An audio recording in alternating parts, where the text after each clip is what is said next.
کہا قیصر کے شہر پر جو پہلا لشکر حملہ کرے گا اللہ تعالیٰ اس کے تمام گناہوں کو معاف فرما دے گا۔ کہا قیصر کس کو کہتے ہیں؟ تو کہا قیصر روم کے بادشاہ کو کہا جاتا ہے۔ کہا روم کے بادشاہ کا لقب ہے قیصر۔ تو کہا روم کے شہر پر جو پہلا لشکر حملہ کرے گا وہ بخشا ہوا ہے۔ کون سا شہر؟ کون سا شہر؟ جو بادشاہ ہوتا ہے اس کا جتنا اس کے ملک میں جتنے شہر ہوتے سب اسی کے تو ہوتے ہیں۔ بولو ہمارے پی ایم کا شہر مالیگاؤں ہے کہ نہیں؟ کیونکہ سمجھانا ہے مجھے۔ مالیگاؤں بھی ہے، ناسک بھی ہے، ممبئی بھی ہے، اور آگے پیچھے بڑھتے رہو، سارے شہر اس کے شہر ہوتے ہیں۔ تو اللہ کے رسول نے فرمایا روم کے بادشاہ قیصر کا شہر۔ تو کہا قیصر کے شہر پر جو پہلا لشکر حملہ کرے گا وہ بخشا ہوا ہے۔ تو کہا روم کے شہر پر پہلا حملہ جو ہوا تھا وہ آقا علیہ السلام کے زمانے میں ہوا تھا، سن 8 ہجری میں ہوا تھا، اور اس کو غزوہ موتا کہا جاتا ہے۔ اگر اس کو دیکھا جائے عام شہر تو عام شہر کے اعتبار سے موتا پر حملہ ہوا ہے۔ مصطفیٰ نے بتا دیا غزوہ موتا میں جتنے میرے صحابہ شریک ہوئے سب کو اللہ تعالیٰ نے جنت کی بشارت عطا اللہ نے بخش دیا ہے، بخش دیا۔ اور یہی وہ غزوہ موتا ہے، یہی وہ غزوہ ہے۔ اسی غزوے کے موقع پر بخاری شریف کتاب الجنائز تو عام شہر مراد دیا جائے تو موتا مراد ہوگا، اور غزوہ موتا سن 8 ہجری میں پیش آیا۔ مصطفیٰ نے صحابہ کو روانہ فرمایا تھا، اور کتاب الجنائز بخاری شریف کی حدیث پاک حضور صلی اللہ علیہ وسلم اسی غزوے کے تعلق سے فرماتے ہیں۔ حضرت انس بن مالک بیان فرماتے ہیں حضور نے فرمایا پہلے جھنڈا زید کے ہاتھ میں ہوگا۔ کیا ہوگا ہاتھ میں؟ زور سے بولو، کیا ہوگا؟ سمجھانا ہے مجھے، کیا ہوگا؟ آج اگر جھنڈا آتا ہے تو آفت آ جاتی ہے۔ حضور صلی اللہ علیہ وسلم نے ایک موقع پہ فرمایا تھا اے علی سنو، خیبر کے موقع پر میں نے جھنڈا تمہارے ہاتھ میں دیا ہے، محشر کے موقع پہ اللہ تعالیٰ جھنڈا تمہارے ہاتھ میں عطا فرمائے گا۔ خیبر میں رب کے رسول عطا فرما رہے ہیں، محشر میں میرا رب حضرت علی کو جھنڈا عطا فرمائے گا۔ اور محشر میں آقا فرماتے مجھ سے کہا جائے گا اے اللہ کے نبی صلی اللہ علیہ وسلم نعم الاب ابو کا ابراہیم، نعم الاخ اخو کا علی بن ابی طالب۔ محشر کے دن مجھ سے کہا جائے گا اے اللہ کے نبی صلی اللہ علیہ وسلم باپ میں سب سے بہترین باپ آپ کے باپ ابراہیم علیہ السلام ہے، اور بھائیوں میں سب سے بہترین بھائی آپ کے بھائی علی بن ابی طالب ہے۔ محشر کے دن کہا جائے گا۔ تو عام شہر مراد دیا جائے تو موتا۔ سمجھ میں آ رہا ہے کہ نہیں؟ آ رہا ہے نا؟ ہاں تھوڑی علمی گفتگو ہو جاتی ہے تو ہم لوگ تھوڑی علمی گفتگو تو جھپکی مار دیتے ہیں۔ جہاں جھپکی ماریں گے موسیٰ علیہ السلام نے رب سے پوچھا مولا تجھے اونگ نہیں آتی؟ تفسیر کبیر مقدمے کے اندر مولا تجھے اونگ نہیں آتی، نیند نہیں آتی؟ اللہ تعالیٰ نے خالی سمجھانے کے لیے کہا ہے موسیٰ 2 شیشیاں اپنے ہاتھ میں لے لو۔ حضرت موسیٰ علیہ السلام نے 2 شیشیاں ہاتھ میں لے لی، مقدمہ تفسیر کبیر کے اندر موجود ہے۔ امام فخر الدین رازی نے لکھا فرماتے ہیں 2 ہاتھ میں شیشیاں لی، اور اللہ تعالیٰ فرمایا لیے رہو شیشیوں کو، دیکھتے رہو دیکھتے رہو۔ حضرت موسیٰ علیہ السلام دیکھتے رہے، پلک جھپکی شیشی گری پھوٹ گئی، پلک جھپکی شیشی گری پھوٹ گئی۔ اللہ تعالیٰ نے فرمایا موسیٰ دیکھا پلک جھپکتے ہی نیند آتے ہی دونوں شیشیوں کا نظام خراب ہو گیا، اگر مجھے نیند آ جائے تو دونوں جہاں کا نظام خراب ہو جائے گا۔ اسی لیے اللہ تعالیٰ کو اونگ نہیں آتی ہے، نیند نہیں آتی ہے، تو تھوڑا اونگ آتی ہے تو نظام خراب ہوتا ہے۔ اونگ نہیں آنی چاہیے نا، اگر نہ آئے تو ایک بار بول لو یا رسول اللہ۔ غزوہ موتا ہے پہلا اگر مراد لو تو سن 8 ہجری میں حضرت انس بن مالک نے فرمایا کہ زید کے ہاتھ میں جھنڈا ہوگا، زید شہید کر دیے جائیں تو اس کے بعد جھنڈا جعفر کے ہاتھ میں ہوگا، اور جعفر شہید کر دیے جائیں تو جھنڈا عبداللہ ابن رواحہ کے ہاتھ میں ہوگا، اور اس کے بعد حضور نے لشکر کو روانہ فرمایا۔ غزوہ موتا روم میں جنگ ہو رہی ہے، کہاں ہو رہی ہے جان؟ لوگ بولتے ہیں پیٹ کے پیچھے کی خبر نہیں، ابے اٹھا بخاری کی حدیث، یہی حدیث کتاب الجنائز کی، روم میں جنگ ہو رہی ہے، میرا نبی مسجد میں بیٹھا ہوا ہے، مسجد میں بیٹھے ہوئے آقا علیہ السلام فرماتے جھنڈا زید کے ہاتھ میں ہے، اب زید شہید کر دیے گئے ہیں، اب جھنڈا جعفر طیار نے اٹھایا ہے، جعفر طیار شہید کر دیے گئے ہیں، اب جھنڈا عبداللہ ابن رواحہ نے اٹھایا ہے، وہ بھی شہید کر دیے گئے ہیں، اب جھنڈا اللہ کی تلوار نے لیا ہے اور اللہ تعالیٰ نے انہیں فتح سے ہمکنار فرمایا۔ آقا علیہ السلام مسجد میں بیٹھ کر رپورٹنگ فرما رہے ہیں، مشاہدہ فرما رہے ہیں، آقا صحابہ کو بتا رہے ہیں، اور صحابہ نے مان لیا سرکار آپ کہہ رہے ہیں تو ضرور صحیح کہہ رہے ہیں۔ گویا کہ صحابہ کا یہی عقیدہ ہے کہ مصطفیٰ سے کوئی چیز نہیں چھپا اور کوئی چیز نہیں چھپی، اور جب صحابہ کا وہ عقیدہ ہو گیا تو اسی کا ترجمانی تو بریلی کا تاجدار کر رہا ہے، اور کوئی غیب کیا تم سے نہا ہو بھلا جب نہ خدا ہی چھپا تم پہ کروڑ ہے نا۔ تو یہ غزوہ موتا، اور اگر یہ کہے کھڑا ہو کے، کیونکہ یہ لوگ جو ہے نا ہمیشہ اپنی منوانے کے چکر میں رہتے ہیں، حوالہ نہیں رہتا ان کے پاس، ایک بھی حوالہ نہیں رہتا ہے، میرا تجربہ ہے 8 سال ہو گئے ان کے درمیان رہتے ہوئے، کوئی حوالہ نہیں ہوتا ہے، خالی بس امیر ہے امیر، تجھے تیرا امیر مبارک ہو، مجھے میرا غریب الوطن امام حسین مبارک ہے، غریب الوطن لیکن شفاعت کرے گا گنہگاروں کی، کیونکہ شہید ہے، آقا فرماتے شہید بھی شفاعت کرے گا، اہل بیت صحابی ہے وہ بھی شفاعت کرے گا۔ ارے یہ بھی نہیں سوچتا کہ یزید تو صحابیت سے مشرف ہے کہ نہیں؟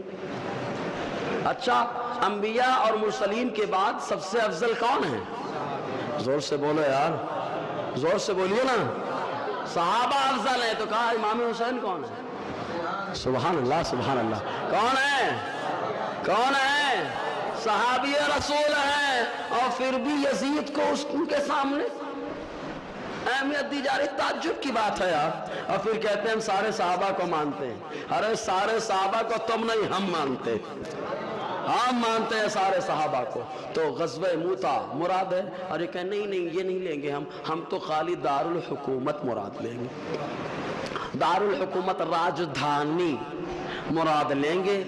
کہا راجدھانی، تو کہا ٹھیک ہے، راجدھانی تو روم کی 2 ہوئی ہیں، ایک اولڈ ایک نیو دلی پرانی دلی، بہت آسان ہو جائے گا سمجھانا۔ تو کہا راجدھانی تو 2 ہوئی ہیں، ایک پرانی راجدھانی ایک نئی راجدھانی، کہا روم کی پرانی راجدھانی، کہا پرانی راجدھانی حمص ہے، کچھ لوگوں نے حمص بھی پڑھا ہے، کہا حمص ہے، کہا اس پر حملہ کب ہوا؟ کہا اس پر عمر فاروق کے زمانے میں حملہ ہوا ہے، تو اشارہ دیا گیا پہلا لشکر جو اس پر حملہ کرے گا اللہ اس کے تمام گناہوں کو معاف فرما چکا ہے۔ پھر بھی کہے ہم نہیں بھائی نئی راجدھانی مراد لیں گے، تو ہم کہیں گے چل تاریخ کا مطالعہ کر، کتنے حملے ہوئے وہاں پر؟ کہا 4 حملے یزید کے جانے سے پہلے ہو چکے تھے۔ کتنے حملے؟ 4 حملے ہو چکے تھے، 5ویں میں تمہارا باپ گیا تھا، وہ بھی گیا نہیں تھا، اس کو بھیجا گیا تھا، حتی امیر معاویہ نے زبردستی بھیجا تھا۔ ارے آقا نے 5ویں کے بارے میں فرمایا کہ پہلے کے بارے میں فرمایا ہے؟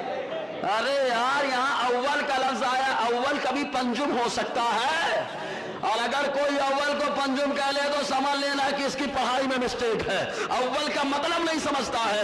ابھی جب اول کا مطلب نہیں سمجھتا ہے تو عالم بنا کے بیٹھا ہے، کیوں بنا ہے؟ سمجھ میں آنا؟ تو 5ویں حملے میں تھا تمہارا باپ یزید، پھر بھی بشارت دے رہا ہوں، اور اس کے علاوہ سب کچھ مان لیں، ہر طریقے سے مان لیں، تب بھی حضور نے فرمایا گناہ بخشے ہوئے ہیں۔ اس کا مطلب یہ کب ہو گیا کہ یزید جنتی ہو گیا؟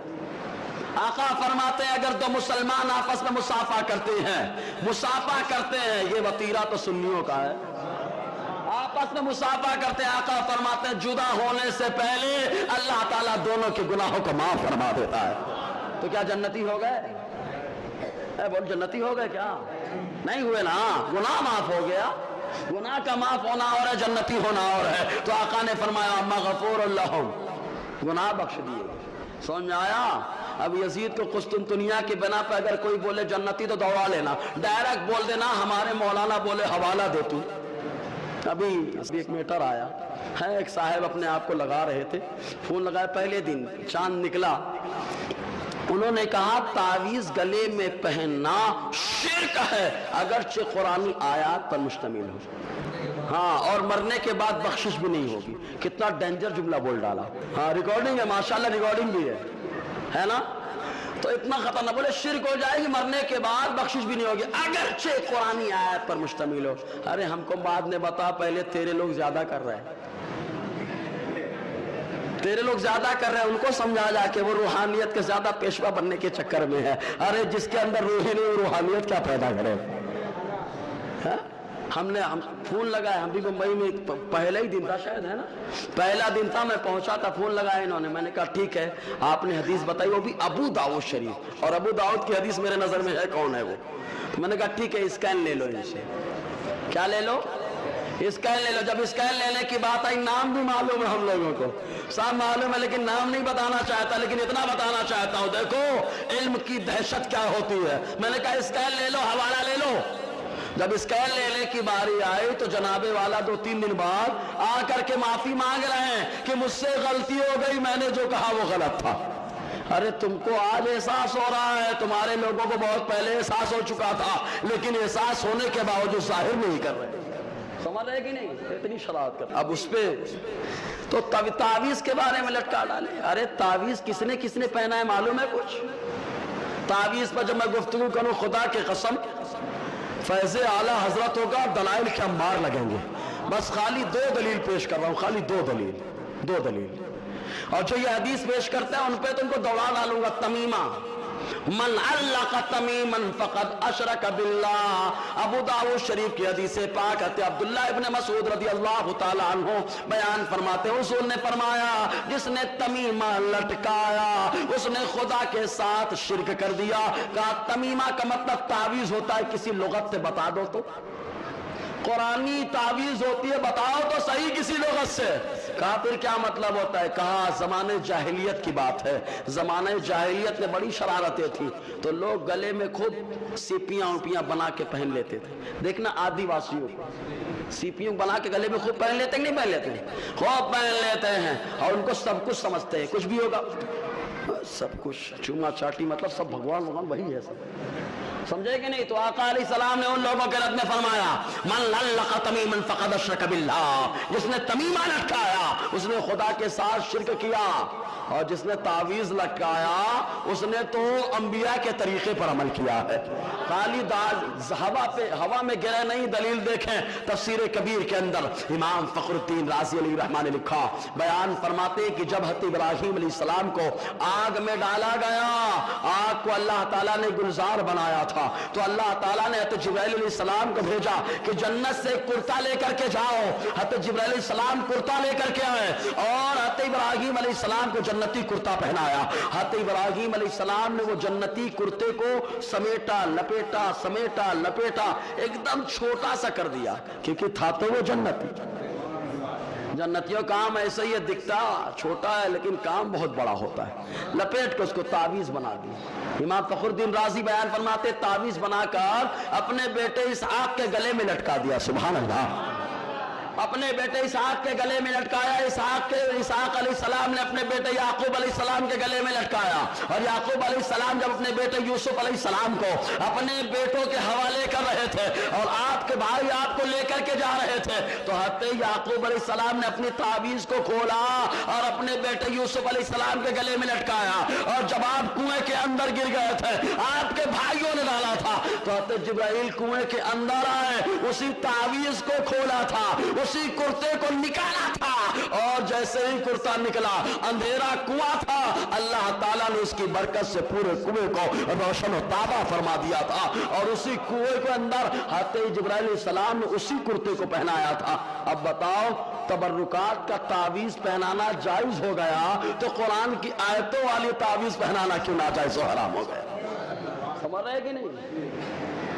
تعویذ، اور اگر یہی ہے کہ تعویذ شرک ہے تو جا کے اپنے لوگوں کو پہلے سمجھاؤ، چراغ تلے اندھیرا ہو، باہر اجالا کرنے چلے ہو، صحیح ہے کہ نہیں؟ اپنوں کو منع کرو۔ اب تو سنیوں زیادہ وہ کر رہے ہیں اور جھوٹ بول کے کر رہے ہیں۔ ہم لوگ باہر جاتے ہیں نا، حضرت آپ کے یہاں ایک ہے وہ آدمی دعا تعویذ کرتا ہے، اتنا مجھ سے پیسہ لے لیا، میرا کام نہیں کیا۔ پھر ہم لوگ بتاتے ہیں بے جو نبی صلی اللہ علیہ وسلم کی محبت لے لیتا، وہ پیسہ لے لیا تو کیا لیا؟ محبت چھین لیتا ہے جو آدمی، وہ پیسہ لے لیا تو کیا ہے؟ اس لیے یاد رکھو دعا تعویذ کے چکر میں جانا تو ایسے کے پاس جانا جس کے دم میں دم ہو، کیونکہ دم اسی کے دم میں ہوگا جو مصطفیٰ کا غلام ہوگا۔ اور امام قاسم نے بھی تو گلے میں تعویذ ہی پہنا تھا، وہی تعویذ ہی تو دکھایا تھا۔ اور اس کے علاوہ تعویذ پہ جھاڑ پھونک پہ میرا بیان ہے، اور پھر بھی اگر کسی کو لگتا ہے سمجھنا چاہیے تو کبھی بھی آ جائیے، ویلکم، مرحبا، خوش آمدید، ہے نا۔ تو میں خطبہ سنانا چاہ رہا تھا، بات کہاں کی کہاں پہنچ گئی۔ تو آتے امام زین العابدین رضی اللہ تعالیٰ عنہ جب یزید کے پاس گئے تو یزید نے قید نظر بند کر دیا، تو آپ نے اس سے کہا تھا، جملے یہ تھے، قال الامام علی بن الحسین یا یزید اذن لی ان اصعد هذه الاعواد ای المنبر فاتکلم بکلمات للہ فیہن رضا وللہ ولہؤلاء الجلساء فیہن اجر وثواب۔ چنانچہ امام زین العابدین نے یہ فرمایا، اے یزید مجھے اجازت دے میں منبر پر کھڑے ہو کر کچھ ایسی باتیں کروں، کچھ اللہ کے ایسے پیغامات لوگوں کو سناؤ جس میں اللہ خوش ہو جائے اور لوگوں کو حقیقت معلوم ہو جائے اور اللہ تعالیٰ مجھے اجر و ثواب عطا فرما دے۔ فابا یزید علیہ ذلک، یزید نے اس گزارش کو رد کر دیا۔ یزید نے اس گزارش کو کیا کر دیا؟ یہ یزید ہے تمہارا باپ جو گزارش کو رد کر رہا ہے، لیکن آؤ جو امیر ہوتا ہے وہ کیسا ہوتا ہے، تو آؤ عمر کی بارگاہ میں چلتے ہیں۔ حضرت عمر رضی اللہ تعالیٰ عنہ منبر رسول پر ہے، خطبہ دے رہے ہیں۔ حضرت امام حسن رضی اللہ تعالیٰ عنہ تشریف لائے اور آنے کے بعد کہا، اتر جائیے، یہ منبر ہمارے باپ کا ہے، ہمارے نانا کا ہے۔ حضرت عمر رضی اللہ تعالیٰ عنہ نیچے اترتے ہیں اور سینے سے لگاتے کہتے، ہاں حضور، ہاں آقا، یہ منبر تو خالی آپ کے نانا اور آپ کے گھرانے کا ہے۔ یہ عمر رضی اللہ تعالیٰ عنہ کا طریقہ تھا، نیچے اتر گئے۔ یہ دیکھو تمہارا باپ اجازت بھی نہیں دے رہا ہے، اجازت بھی نہیں دے رہا ہے۔ فابا یزید علیہ ذالک، یزید نے منع کر دیا۔ لوگوں نے، اب لوگوں میں ایک تجسس تھا نا، کیا ہوا، کیا واقعہ تھا، سمجھ میں تو آنا چاہیے کربلا کا معاملہ کیا تھا معاملہ۔ تو لوگوں میں تجسس تھا، تو لوگوں نے کہا، یا یزید اذن لہ فلیصعد المنبر فلعلنا نسمع منہ شیئا، اے یزید انہیں اجازت دے تاکہ یہ منبر پر چڑھیں اور ایسی باتیں بتائیں کہ ہم کو بھی کچھ معلوم پڑے۔ چنانچہ یزید نے لوگوں کو جب دیکھا تو لوگوں کو دیکھنے کے بعد کہتا ہے، ان صعدا لم ينزل الا بفضیحتی وبفضیحت آل ابی سفیان۔ چنانچہ یزید نے کہا، اگر یہ منبر پر چڑھ گئے تو اس وقت تک منبر سے نہیں اتریں گے جب تک میں لوگوں کے سامنے رسوا نہ ہو جاؤں، جب تک میں لوگوں کو سامنے رسوا نہ ہو جاؤں۔ تمہارے باپ کو رسوائی کا احساس تھا لیکن تم کو نہیں، اس کو معلوم تھا چلیں گے منبر پر بیان کریں گے تو بھانڈا پھوٹ جائے گا ہمارا، ہماری ساری سیاست اور مگر مچھ کے جو آنسو ہم نے نکالے ہیں سب کا بھانڈا پھوٹ جائے گا، اس لیے وہ اجازت نہیں دے رہا تھا۔ پھر لوگوں نے بہت ضد کیا، بہت ضد کیا، فما یزالون به حتی اذن له، لوگ کہتے رہے یہاں تک کہ اس نے اجازت دی۔ حتی امام زین العابدین منبر پر چڑھے، منبر پر چڑھنے کے بعد ثم خطب خطبۃ بکیت منها العیون واجلت منه القلوب، ایسا خطبہ دیا کہ لوگوں کے آنکھ سے آنسو بہنے لگے اور دل تھرانے لگے۔ آپ نے خطبے میں کہا تھا، اے لوگوں سنو، ایھا الناس اعطینا ستہ وفضلنا بسبع، اللہ تبارک و تعالیٰ نے ہم کو 6 چیزیں عطا فرمائی ہیں اور 7 چیزوں سے اللہ تعالیٰ نے ہم اہل بیت کو فضیلت عطا فرمائی ہے۔ جو اللہ نے 6 چیزیں عطا فرمائی، نمبر 1 آپ کہتے ہیں العلم، اللہ نے علم ہم کو عطا فرمایا ہے۔ ارے باب العلم کون ہے؟ امام زین العابدین کے دادا ہے، حضرت علی کرم اللہ وجہ الکریم ہے، جن کو مصطفیٰ نے فرمایا تھا، اے لوگوں سنو، انا مدینۃ العلم علی بابها، میں علم کا شہر ہوں اور علم کا دروازہ کوئی ہے تو میرا داماد، میرا بھائی علی مرتضیٰ ہے۔ تو فرماتے اللہ نے علم عطا فرمایا، نمبر 1۔ نمبر 2 علم، بردباری، برداشت کرنے کی طاقت۔ نمبر 3 سماحت، سخاوت بھی بہت زبردست ہے۔ سب کو معلوم ہے روزہ رکھا گیا ہے اور روزہ رکھنے کے بعد روٹی پک چکی ہے اور 3 دنوں تک مسلسل مانگنے والا آیا اور اٹھا کر کے اس کو دے دیا۔ یہ ہے اہل بیت کا گھرانہ، شان سخاوت اسے کہتے ہیں کریمی، خود بھیگتے اور خود کہے منگتے کا بھلا۔ تو کہا 3۔ نمبر 4 فصاحت، نمبر 5 شجاعت، بہادری ہے۔ اللہ تعالیٰ نے زبردست بہادری عطا فرمائی۔ نمبر 3 والمحبہ فی قلوب المؤمنین، مومنوں کے دل میں محبت، اہل بیت سے محبت۔ تو یہ 6 چیزیں اللہ نے اہل بیت کا عطا فرمائی۔ فرماتے ہیں اس کے بعد اللہ نے 7 چیزوں سے ہم لوگوں کو فضیلت عطا فرمائی۔ نمبر 1 فرماتے ہیں من النبی المختار محمد صلی اللہ علیہ وسلم۔ نمبر 1 فرماتے ہیں ہم اہل بیت ہیں، ہمارے گھرانے سے اللہ تبارک و تعالیٰ نے نبی مختار کو پیدا فرمایا ہے۔ یعنی اہل بیت کی شان ہے مصطفیٰ، مرکز و محور ہے مصطفیٰ، منبع ہے مصطفیٰ، لیکن اس میں ایک جملہ جو استعمال ہوا وہ قابل غور، لفظ کیا تھا؟ نبی مختار۔ کیا فرمایا؟ مختار کا مطلب کیا ہوتا ہے؟ با اختیار نا؟ کیا ہوتا ہے؟ ارے اختیار والا، پاور والا، ارادے والا۔ تو امام زین العابدین نے خطبے میں بتایا لوگوں سنو، ہمارے نانا جان آقا علیہ السلام بے اختیار نہیں ہے، اللہ تعالیٰ نے ان کو با اختیار بنا کر کے بھیجا، اسی لیے وہ مختار ہے۔ فرمایا پہلی فضیلت یہ ہے کہ نبی مختار ہم میں سے ہے، اور دوسری فضیلت یہ ہے کہ صدیق ہمیں میں سے ہے۔ نمبر 3 طیار ہمیں میں سے ہے، اسد اللہ اور اسد و رسول اللہ ہمیں میں سے ہے، اور آقا علیہ السلام کے دونوں نواسے ہمیں میں سے ہے۔ فرماتے من عرفنی فقد عرفنی، جس نے اس کو جانا اس نے جانا، اور ومن لم یعرفنی انبأتہ بحسبی ونسبی، اور جو نہ جان سکا ہم لوگوں کو ابھی سے ہم اس کو بتائے دیتے ہیں اپنے گھرانے کے بارے میں۔ پھر آپ نے اپنے گھرانے کا تذکرہ فرمایا، اتنا زبردست تذکرہ فرمایا، تقریباً 20 یا 30 لائن میں خالی اپنے گھرانے کی فضیلت بیان فرمائی۔ سبحان اللہ بنتا ہے یار، وقت نہیں ہے ورنہ گناتا میں کیسے الفاظ تھے۔ فضیلت گنائی، اور جب فضیلت سنے لوگ ایک دم ہنگامہ بپا مسجد میں، لوگ رو رہے ہیں، ایک دم پورا ماحول ایک دم یزید کے خلاف بن گیا۔ یزید کو ڈر لگا، چونکہ کرسی کا ڈر بہت خطرناک ہوتا ہے یار، اگر کرسی کا ڈر کسی کو نہیں ہوتا ہے تو وہ آقا علیہ السلام کا وارث ہوا کرتا ہے، وہی کرسی کا ڈر نہیں کرتا ہے۔ کیا نہیں معلوم ہے میرے مفتی اعظم سبحان اللہ سبحان اللہ، نسبندی کا معاملہ آیا، کرسی سے نہیں خوف کا ہے، لوگ ڈر گئے۔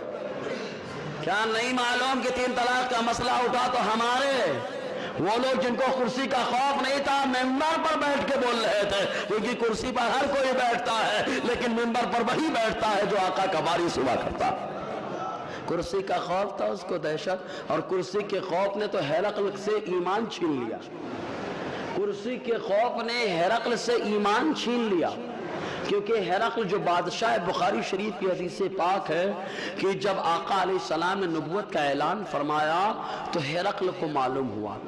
ابو سفیان رضی اللہ تعالیٰ عنہ اس وقت ایمان نہیں لائے تھے، چنانچہ یہ ملک شام تجارت کرنے کے لیے پہنچے، وہاں پہنچے تو ہرقل نے بلوایا، اور بلانے کے بعد تحقیق کی کہ اللہ کے نبی جلوہ گر ہو گئے، کہا ہاں، فضیلت سب پوچھا کیا کیا معاملہ ہے، سب بتا دیا۔ جب سب بتا دیا تو اس نے اپنے لوگوں کو ایک زبردست ہال میں جمع کیا، دروازے بند کرا دیے، اور ان لوگوں کے سامنے ذکر کر رہا ہے ہرقل کہ اللہ کے نبی آخر الزمان جلوہ گر ہو چکے، ہم کو ان پر ایمان لانا ہے، تم لوگ کیا ساتھ دیتے ہو؟ پوری قوم بھاگنے لگی، حالانکہ وہ اس ارادے سے پوچھ رہا تھا قوم سپورٹ کرے گی، ایمان لے آئیں گے، لیکن جب دیکھا قوم وحشی گدھے کی طرح بھاگ رہی ہے، تب اس نے یہی لفظ آیا حدیث کے اندر، وحشی گدھے کی طرح قوم بھاگنے لگی۔ جب بھاگنے لگی تو اس نے کہا دروازہ بند کر لو، بھاگنے مت دو ان کو۔ سب کو روکا گیا، لوگوں نے روکنے کے بعد ہرقل کہتا ہے ارے میں تو تم لوگوں کو آزما رہا تھا کہ تم لوگ اپنے نبی کا کلمہ پڑھتے ہو یا نبی آخر الزمان کا کلمہ پڑھو گے۔ جب تم لوگوں کی آزما لیا میں نے کہ تم لوگ اپنے مذہب پر اٹل رہو گے، تو اب آزمائش میں کھڑے اترے ہو، میں بھی ان کا کلمہ نہیں پڑھنے والا۔ تو کرسی کے ڈر نے تو اس کو بھی ایمان سے محروم کر دیا۔ یزید نے فوراً دیکھا ماحول خراب، مؤذن سے کہتا ہے اذان دو۔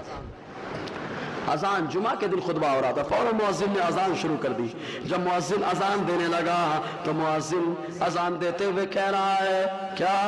اللہ اکبر اللہ اکبر۔ جب مؤذن نے اللہ اکبر کہا تو امام زین العابدین نے فرمایا لا شیء اکبر من اللہ، اللہ سے بڑی کوئی چیز نہیں، بولے سبحان اللہ، اللہ سے بڑی کوئی چیز نہیں ہے، کوئی چیز نہیں ہے، اللہ اکبر۔ اس کے بعد مؤذن نے کہا پھر